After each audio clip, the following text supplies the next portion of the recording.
Est-ce que c'est un signal que l'Europe envoie en disant attention, les prochains, vous aussi vous paierez. Hein, la prochaine fois qu'on nous demandera de l'aide, il y aura une taxe sur les dépôts bancaires.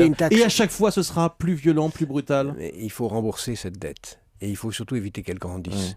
Je vous rappelle que si on ne fait pas une taxe, il faut faire une taxe sur les grands dépôts. Et donc au-dessus de 100 000 euros, il n'est pas de question. Mais il faut bien se rendre compte que si on ne fait pas la taxe de 6% qui vient d'être faite pour les petits dépôts, c'est exactement ce que paye un épargnant français sur son dépôt en 3 ans par l'inflation.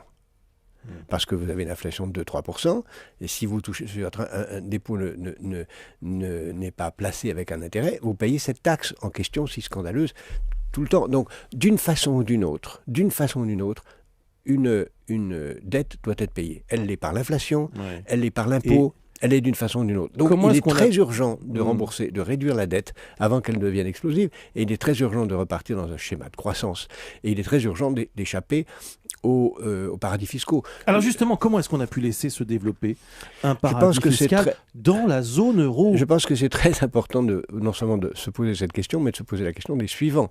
Parce que la leçon qu'il faut tirer de Chypre, c'est pas seulement qu'il faut régler ce problème en mettant ce pays aux normes, s'il veut rester dans la zone euro, en évitant qu'il devienne une porte d'entrée d'innombrables mafias, en faisant en sorte qu'il paye l'impôt sur les sociétés comme tout le monde. Mais il faut se poser la question sur d'autres, parce qu'il y en a d'autres en Europe. Il y a Londres, qui est une place qui n'est pas dans l'euro, mais qui est la principale place de blanchiment financier sur la planète. Il y a le Luxembourg, qui est un paradis fiscal.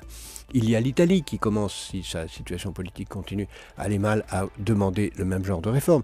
Il y a donc tout un ensemble de pays qui viennent après Chypre, qui n'est un tout petit laboratoire des problèmes que nous avons devant nous.